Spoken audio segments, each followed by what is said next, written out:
Hello everyone and welcome back to our virtual Mishnah Berurah shir. We're holding Mishnah Berurah Chelik Aleph, and Amir Hashem today we will be learning Daf Zayin Amid Aleph. So we are holding in Siman Gimel, and we pick up today on near the bottom of Vav Amid Beis, Siman Gimel Sif Beis. We are discussing Hanhagas Beis Hakisei, the way one is supposed to comport himself while using the facilities in the Beis HaKisei. Says the Mechaber Sif Beis, Yehei tzanua bebeis HaKisei. A person should comport himself with modesty while he is in the Beis HaKisei.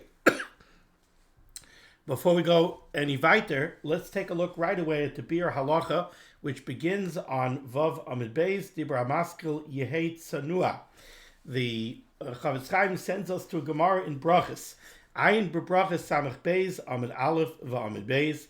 Chavetz Chaim tells us to take a look at the end of Masechtas Brachas on daf samach beis, both on amid aleph and amid beis. The maflig haGemara b'midas hatznius, where the Gemara speaks quite at length about the gadlus, the virtue of the midah of tznius. A couple of things that the Gemara says over there. The Gemara brings down a mimer from Rabbi Tanchem bar Chaniloi. And the Gemara says, Kol tzanua bebeis hakisei, whoever comports himself with modesty, with tznius in the beis hakisei, nitzel migimel dvarim, he will be saved from three things. What are the three things? Min ha'nechashim, from snakes, min ha'akrabim, from scorpions, umin ha'mazikin, and from mazikin. Now, those three things, nechashim, akrabim, and mazikin, especially in days gone by where the Beis HaKisei was an outdoor outhouse and not a particularly clean place, it was the perfect breeding ground for snakes, scorpions, and also for mazikin as well. And the Gemara is telling you, if when you use the Beis HaKisei, you act in a tzanuadik fashion, you will be saved from those three things. Now, from the lashon of Rashi, it sounds a little bit like it's a practical thing. Rashi says over there, "De mitoch tzniusai," because of his tznius, misnaheg benachas ubishtika. He will comport himself with nachas in a calm, gentle manner, ubishtika, and quietly. And since he's going to be very quiet, and he's not going to make a rash gudel over there while he's in the Beis HaKisei, ein hanechashim margishim lehiskanois boi. Sounds like the nechashim and the akrabim will not become agitated because of his presence. Now, the word lehiskanois, I'm not sure if we should just take it as meaning agitated, just if a person comes in and he starts making noise and everything else, so he's going to arouse the snakes and the scorpions, and they may come to feel threatened, and they may come to attack him. Or does it mean lehiskanois boi from a lashon of kinna? We know that the nachash was a totally different type of bria before Adam Rishon ate from the Eitz Hadas, and the Nachash had a tremendous yerida after the Chet of the Eitz Hadas. He went from being a sentient being, which apparently was able to speak and walk upright and everything else, to becoming this slithering creature on the ground. And maybe there's a kinna, there's an actual jealousy. So if the person comes in and he starts acting in a way that's not sanua, somehow that arouses the jealousy of the nachash against mankind and will spur him to damage, to harm the person. I don't know, I'm just not sure. And Rashi over there says, how about the mazikin? Rashi says, va'af ha-mazikin chasin olav. And the mazikin will also have rachmonus on the person if he comports himself in a tzanuadik fashion. So again, just reading the words of Rashi, I'm not sure. You might be tempted to read into the Rashi that you'll be saved from the nechashim, the akrabim, and from the mazikin just by virtue of the fact that you're acting in a way which is tzanua. It's not necessarily like a merit, that you'll merit being saved from these three things. It might just be a practical thing, that you'll come to be saved from those three things because of the way you're acting. However, if you take a look at the Marsha over there, the Marsha certainly did not learn that way. The Marsha writes, Dal Yudei Shehut Tsanua, since he is Tsanua, HaMalachim sheshoimrim oisai mikol hani, the malachim that accompany a person, they will protect him from all of these things. Now, there's another piece of the Gemara over there that I didn't mention, and that is the Gemara says, V'yesh oimrim af chaloi moisav miyushavim alav. There are those that say, not only will this person be saved from nechashim, akrabim, and mazikin, but he will also have another benefit, and that is that his dreams will be very serene. He won't have disturbing dreams. Now, that certainly is not going to come about just as a practical after effect of being tzanua in the Beis HaKisei. That certainly seems to have some kind of supernatural piece to it. So the Marsha says that a person is accompanied by malachim. If a person comports himself with tznius in the Beis HaKisei, then the malachim will save him from the chashim, akrabim, and mazikin. And because the malachim will save him from mazikin, apparently mazikin have an effect of disturbing a person's dreams. And we had that earlier in a Gemara in Brachas, before Daf Samach Beis. So if a person comports himself with tznius in the Beis HaKisei, then the malachim will not allow the mazikim to harm him in any way, even to the extent that the mazikin will not be able to disturb his dreams. Okay, so we see over here the great importance of comporting yourself with tznius in the Beis HaKisei, and the Biur Halacha continues. Again, my cameras just went out of focus, not sure why. Okay, refocused. I might have to swap out this camera. I'm not sure what the problem is lately. Okay, the Biur Halacha continues on Zayim of an Aleph, and the Biur Halacha says, Ubasmak, if you look in the smak, in his minyan mitzvahs, Moinet tznius lemitzvah da'araisa. The smak actually counts tznius as a mitzvah da'araisa. So if you take a look at the smak, it's mitzvah nun zayin, and what the smak over there says is, liyos tsanua, mitzvah nun zayin is to be tsanua, to act in a modest fashion. Diksiv, this comes from the pasuk that says, V'haya machanecha kadosh. Torah Kedosha tells us that your encampment, your machaneh, is supposed to be kadosh. Uksiv, and we have another pasuk in Nach that says, V'atzneyo leches im eloikecha. Person is supposed to be modest in the way that he goes before the Rabbani Shalom. V'amru chachamim, and the Chazal tell us, Ein tsanua ela hatsanua bebeis hakisei. Who do we call a tsanua? We call a tsanua somebody who acts with tznius in the Beis HaKisei. Somebody who acts with tznius when he's in front of other people, that's not necessarily a tsanua. Perhaps he just doesn't want people to make fun of him. He doesn't want to be embarrassed in front of other people. But when somebody's alone in the Beis HaKisei, so he's beinoi lebein atzmai, he's in what's considered to be a very private place, if he acts with tznius, then that means that he's a true tsanua. So we have a smak that's telling us that tznius is actually one of the Taryag mitzvahs. It's actually a mitzvah seidar raisa. V'haya machanecha kadosh. Now you might say, how does my acting with tznius in the Beis HaKisei equal a fulfillment of V'haya machanecha kadosh? Well, the answer is very simple. Like the Chazal tell us, who is a true tsanua? Only somebody who's a tsanua when he's in the privacy even of the Beis HaKisei. Now, in order to be Mekayim, the commandment of V'haya machanecha kadosh, that means that Klal Yisrael, the machaneh of Klal Yisrael, has to be kadosh. And tznius goes together with kedusha. Like we see Vatznei aleches, somebody who comports himself with tznius, im elokecha. He is with the Rabbani Shalom.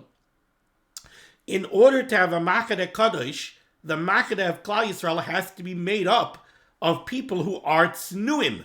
They have to be tzanua. And you're only considered a tzanua if you're tzanua on the Beis HaKisei.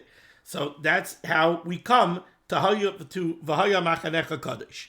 I want to continue this Biur Halacha because I find it to be a very interesting Biur Halacha. Says the Chavetz Chaim,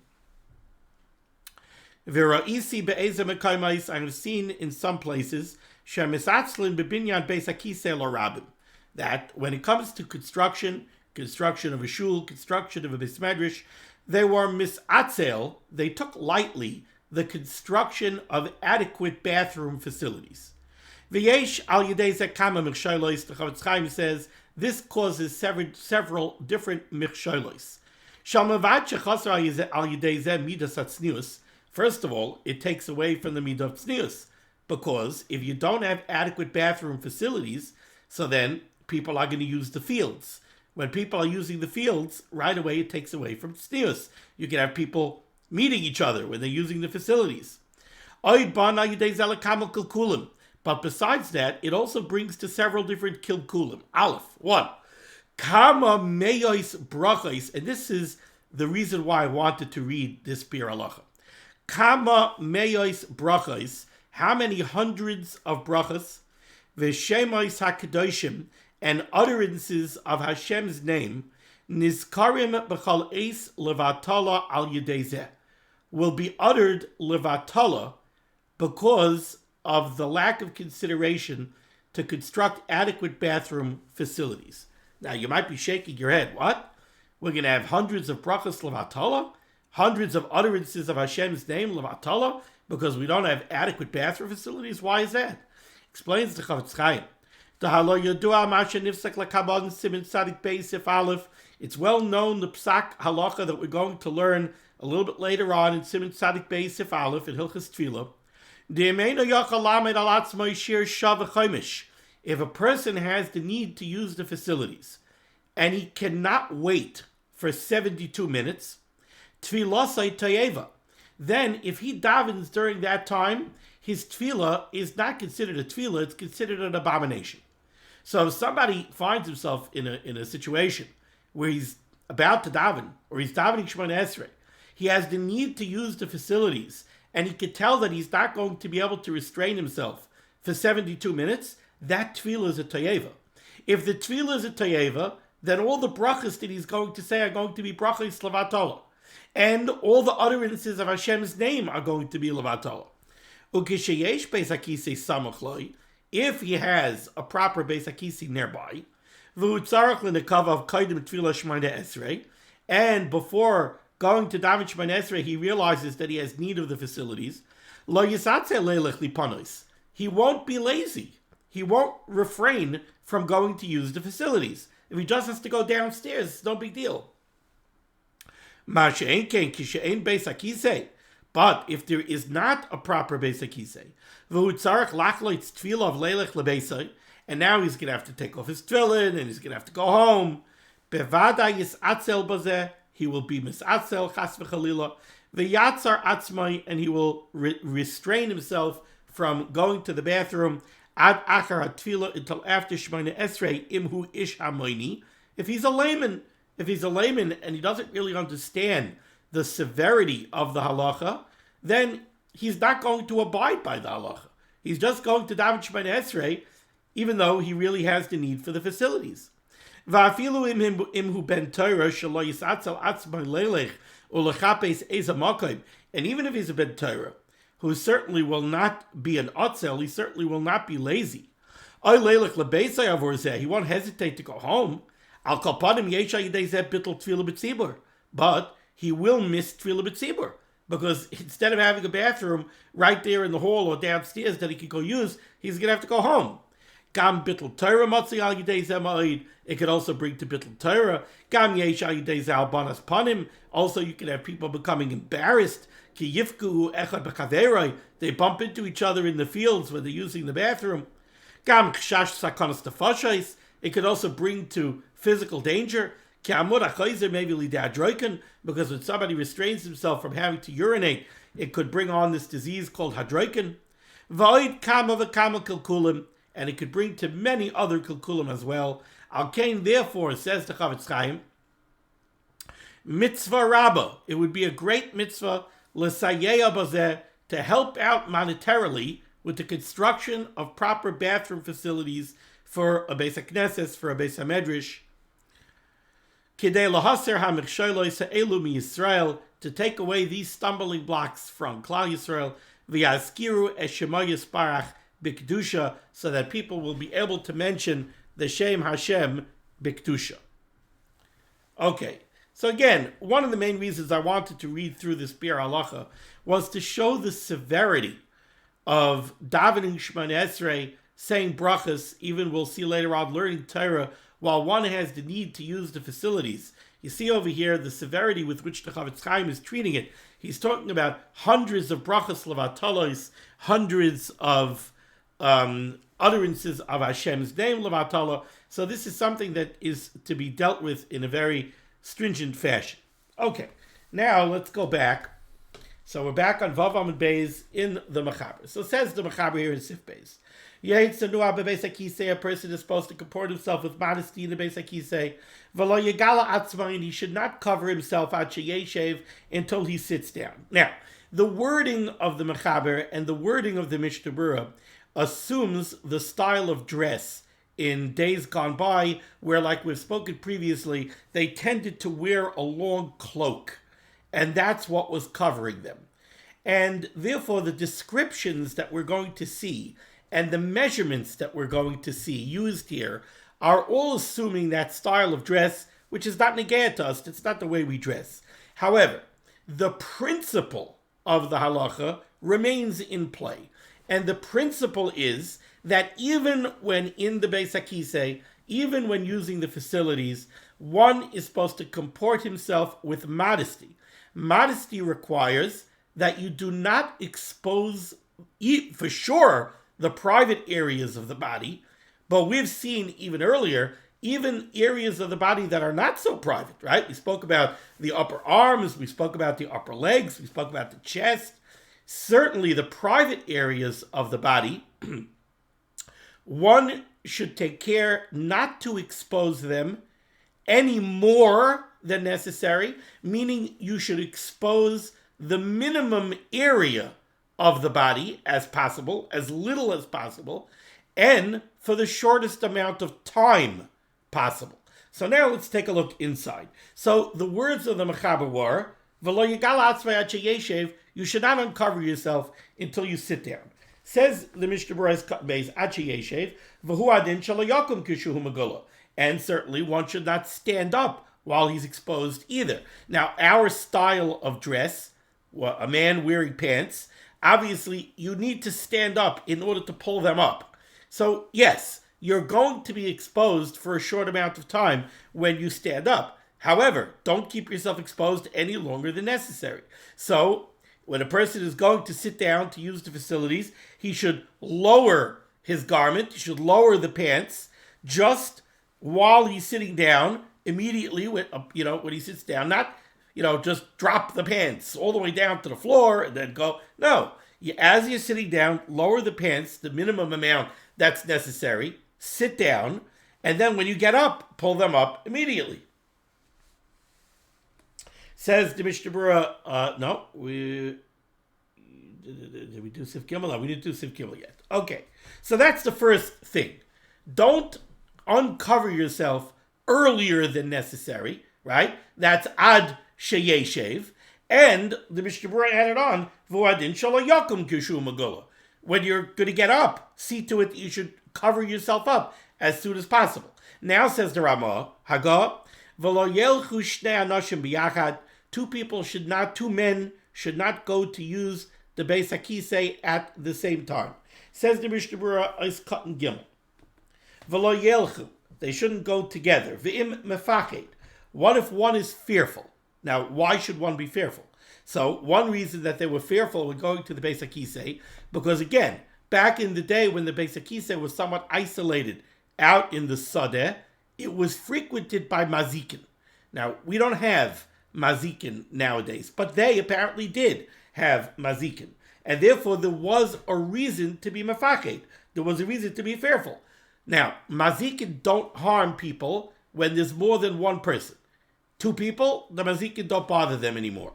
So the simple answer would be, let two people go to the Beis HaKisei together. However, says the Rama, no, two men should not go together into the Beis HaKisei. So what do you do if there's a problem? What do you do if one is fearful? V'im mefached, says the Mishnah Berurah, Yachal echad lahaniach yadai al roshei derech hachaloin. If the Beis HaKisei has a window, one person could stand outside, put his hand in the window and put his hand on the head of the one that's using the facilities. What's pshat in that? Pshat in that is that as far as the mazikin are concerned, now it's as if there are two people in the Beis HaKisei and they won't bother anyone. And the truth is, there's a source for this in the Gemara. The Gemara speaks about Rava. Now, Rava was married to the daughter of Rav Chisda. And it says over there in the Gemara that what the daughter of Rav Chisda would do for Rava was that when Rava went to go use the Beis HaKisei, this is what she would do. She would put her hand in through the window and rest it on his head to protect him from the mazikin, especially a person of Rava's prominence had a target on his back, so to speak, from the mazikin. Continues the Mishnah Berurah, Velikanes sham lahedya. However, for another man to go into the Beis HaKisei together with a man, asar afilu im ishtay. You're not allowed to do that even with your wife. So even though a wife certainly is privy to a husband's private areas and everything else, it doesn't matter. Even you don't go to use the facilities even in the presence of a wife. Ach im kata she'ein baidas butalikanes. If you have a minor child she'ein baidas, which we generally means a child who's not old enough yet to speak. He doesn't have the ability to speak. Mutalikanes, you're allowed to go use the facilities with such a child. A young child who needs help in the Beis HaKisei, you could be with him in the Beis HaKisei to help him. When a child is old enough, you have to start training a child in the Darkei Tznius so that he should be a Tsanua in the Beis HaKisei. Continues the Ramah, top of Zayin Amud Aleph. Gam loy yedaber sham. It is not proper to speak in the Beis HaKisei. Years ago, I wouldn't have thought that I had to speak too much about this halacha, because you're going to the Beis HaKisei, who are you going to talk to? There's nobody there to talk to. But nowadays, everybody has the cell phone, and the cell phone rings, and the person feels pressured to answer it, and you hear people talking in the Beis HaKisei. Rabbi Sai says the Ramah, Gam loy yedaber sham. You're not supposed to speak in the Beis HaKisei. This is also based on a Gemara in Brachas Samach Beis Amud Aleph. The Gemara brings down a memra in the name of Rab Ami and Rab Asi. And the Gemara says, Kabbalah de Beis HaKisei, the tradition, the Mesorah that we have regarding proper conduct in the Beis HaKisei is tzniusa, modesty, ushti kusa, and silence. That is the proper way to comport oneself in the Beis HaKisei. So, Gam loy yedaber sham. It's a halacha. It's a ramah. You do not speak in the Beis HaKisei. Says the Mishnah Berurah Katan Dalet. Loy yedaber. Says the Mishnah Berurah. V'imhu l'tzarech gadol. If it's a tzarech gadol, I'll leave it to you to decide what's considered a tzarech gadol when you get some phone call on your cell phone.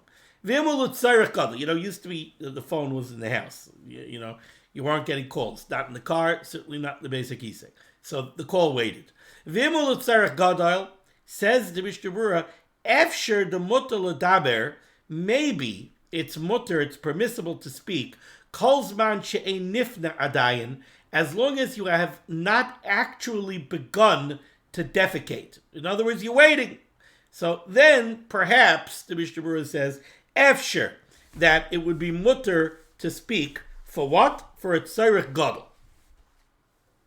Aval be'esha nifneh. However, while somebody is actually defecating, after tzarech gadol aser, then it would be forbidden to speak even for a tzarech gadol.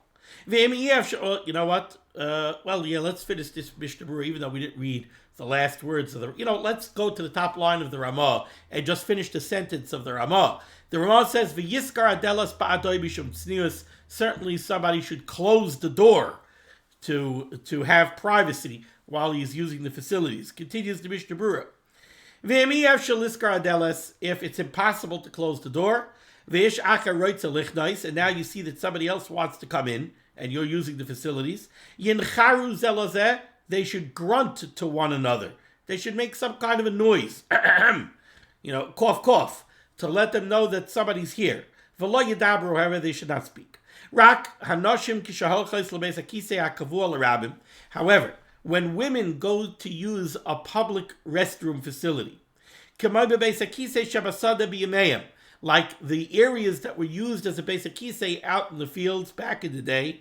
Oy b'chatzar beis hakneses b'medina selu. Hiskiru chachamim sheyu mesaprei zum zu. The chachamim were misakin that the women should speak to one another.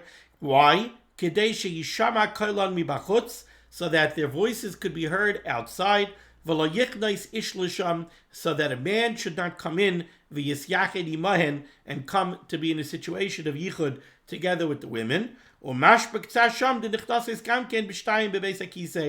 implication of that Gemara is that the women could go in together.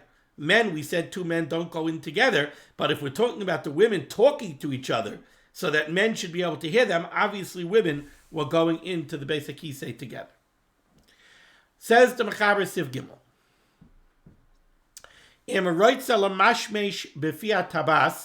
If somebody wants to manipulate the anal opening, bitzrar, with a pebble, ay bekisam, or with a little splint of wood, liftayach nikavav.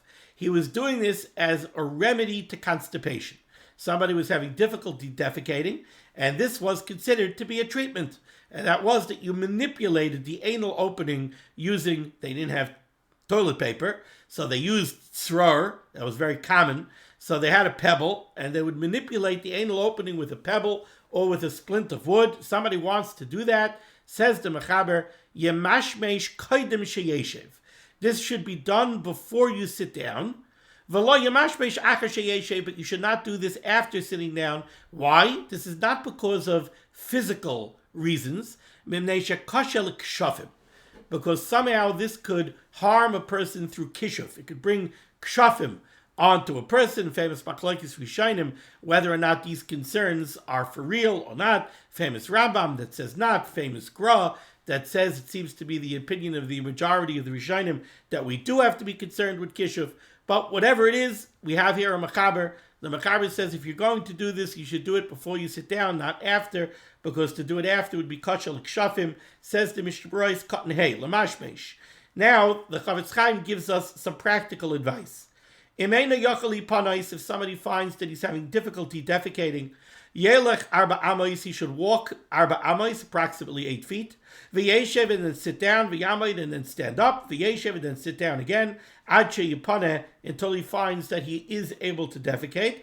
And one of the reasons for this is that it simply exercise stimulates the muscles that aid in defecation. So moving around is always considered to be an aid to help against constipation. Or an alternate remedy, says the Mishnah Berurah, Yasiach daitoi midvarim acherim. He should focus his thoughts on his need to defecate and not think about other things. The lashon of the Aruch HaShulchan over here is very interesting. He says, demachshava payelis, because thought is effective. Now we know that it's true that your thoughts can stimulate the way the body works. For example, close your eyes, think about a juicy lemon, and think about biting into a lemon. What happens? You begin to salivate.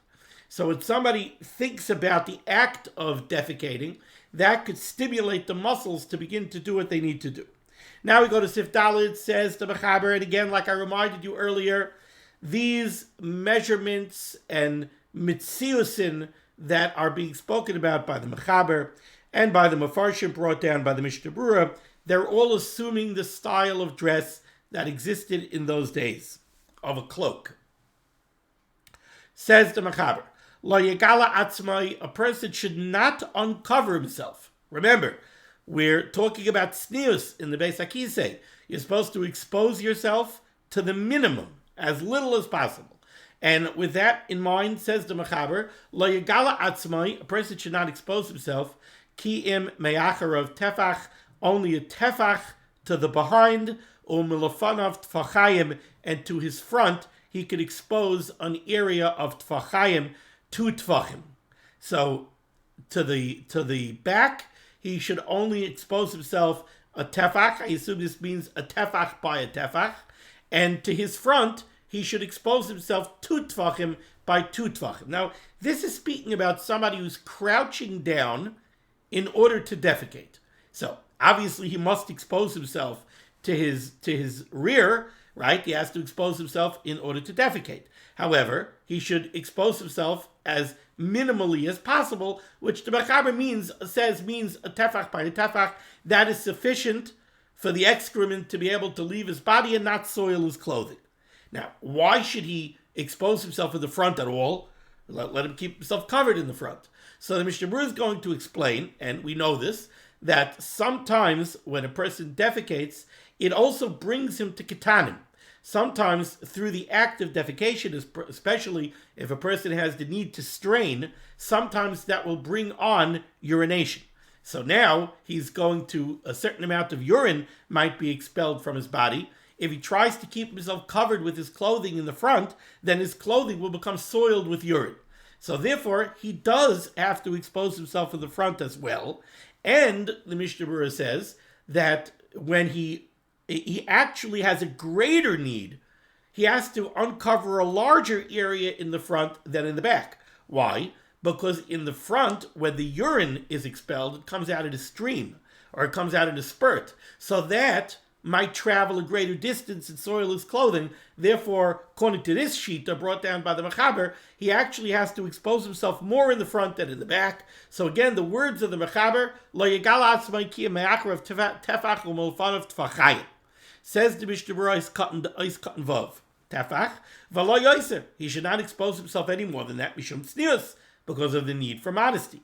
U'melofanav tfachayim, to the front he could expose himself tfachayim. Why? Since he's straining himself to defecate, that might bring him to expel urine. And you actually need a larger area in the front, because of the flow of the urine, which may spurt out a distance. The Bach writes, the person should be machmir, that in the front should also be a tefach. The Bach brings down a different shita that is the opposite, the polar opposite of the Mechaber. The Mechaber says a tefach in the back, tfachayim in the front. The Bach brought down a shita that says tfachayim in the back, a tefach in the front. Bach says we should be machmir on both, only a tefach in the back and a tefach in the front. However, many Achronim disagree with this Bach. And the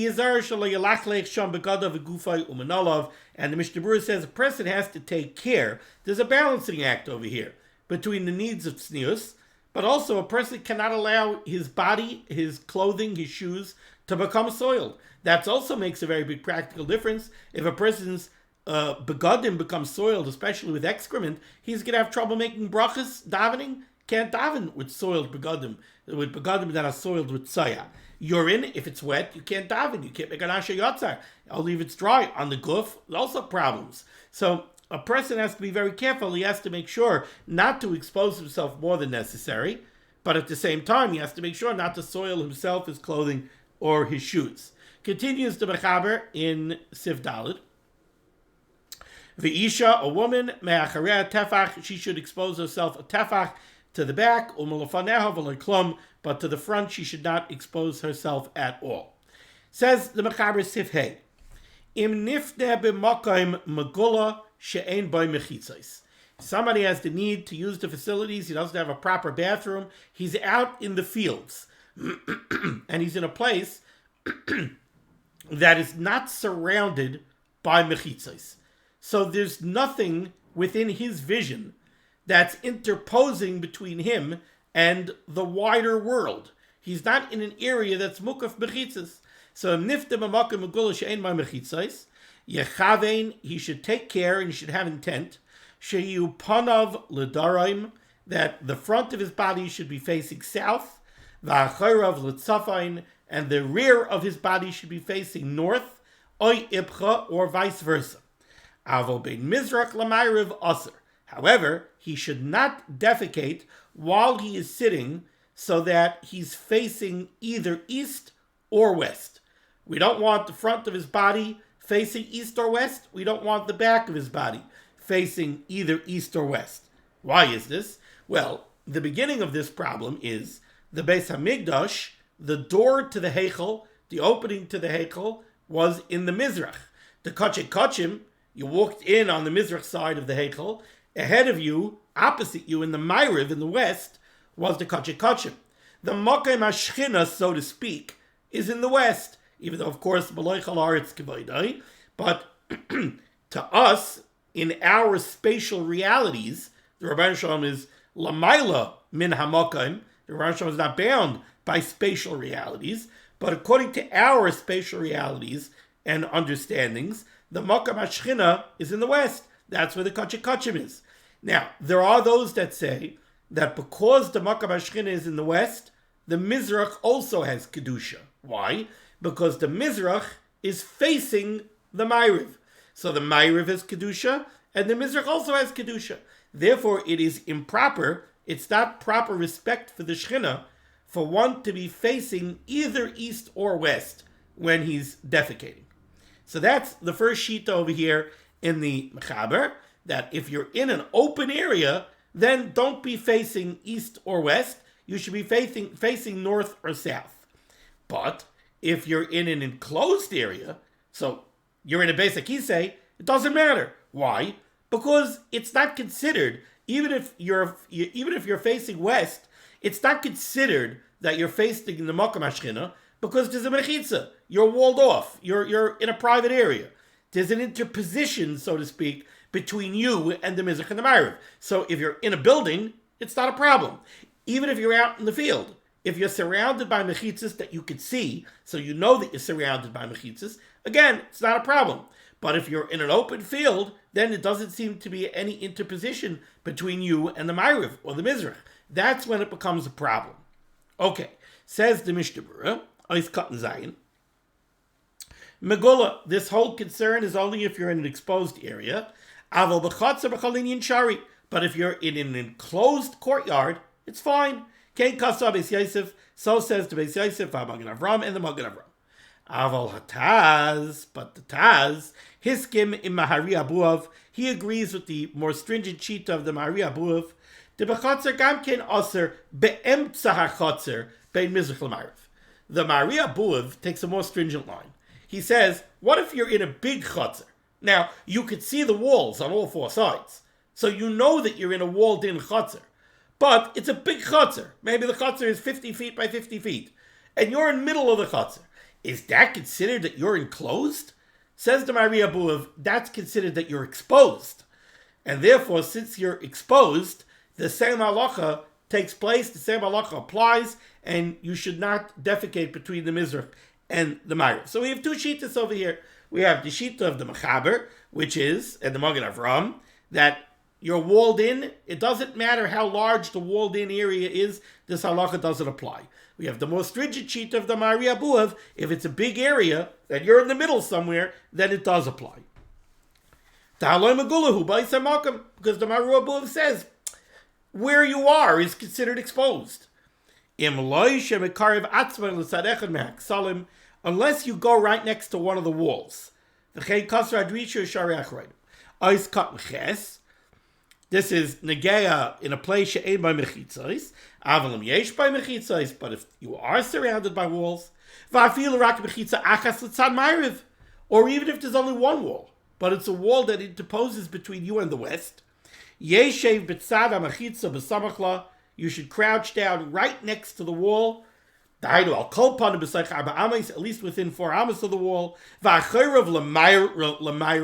and you can actually have your back to the west, next to the wall, because that's not considered that you're exposed to the west.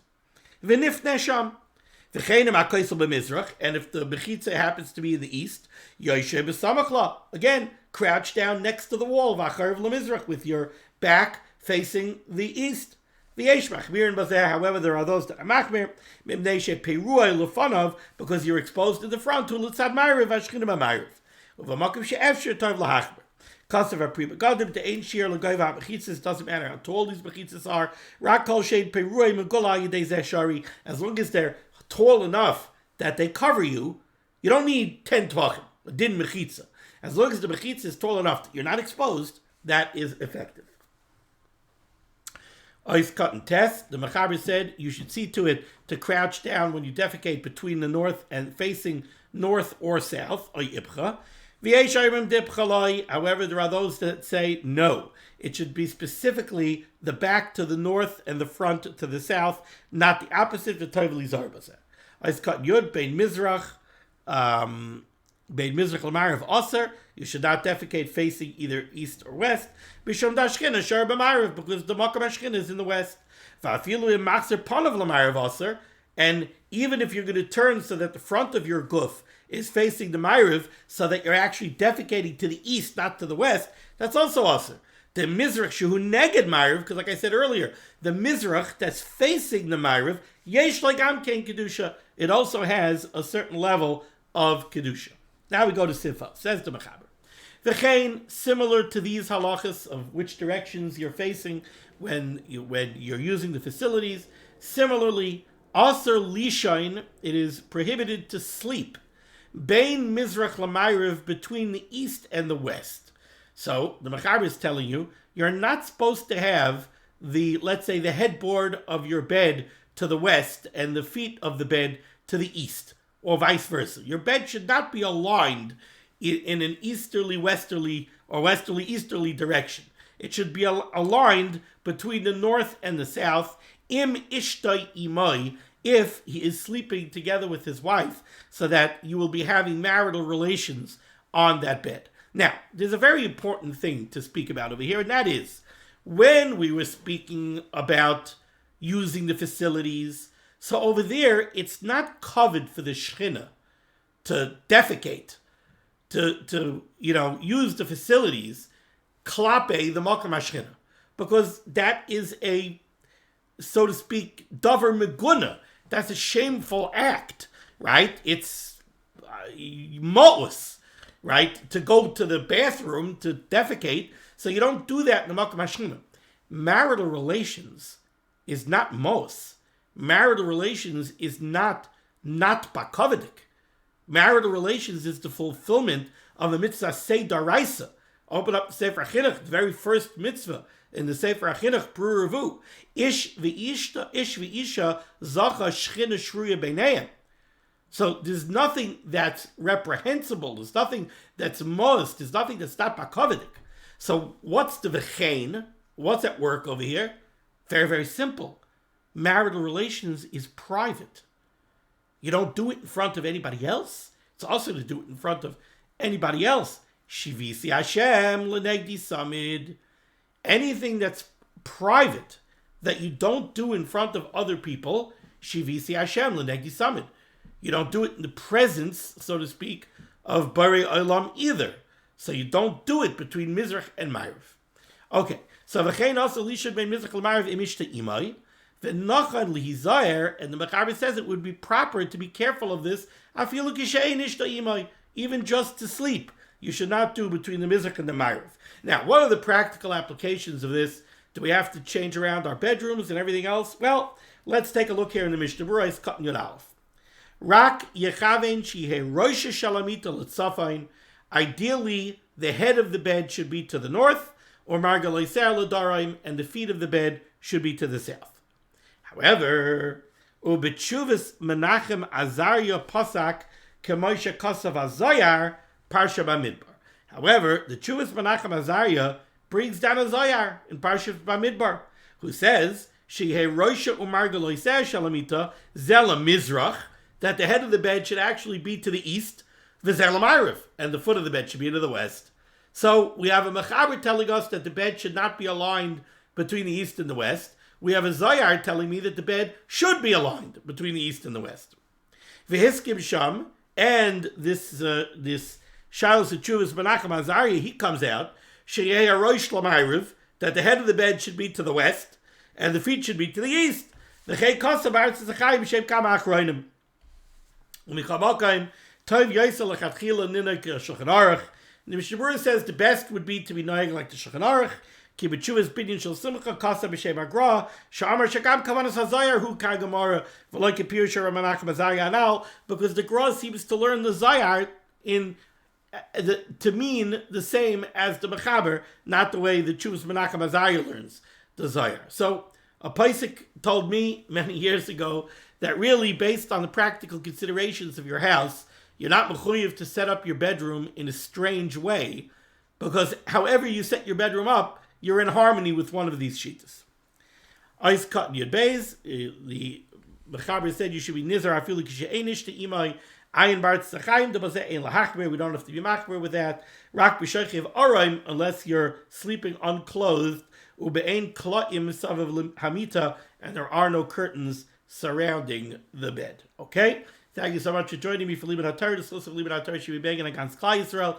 The Rabbani should say Yeshua Sephorus Parnasit Shitukum Tol Al Zanid, and we should be zeicher to see the B'yizgal Tzedek B'meherav Yameinu Amen. Be well.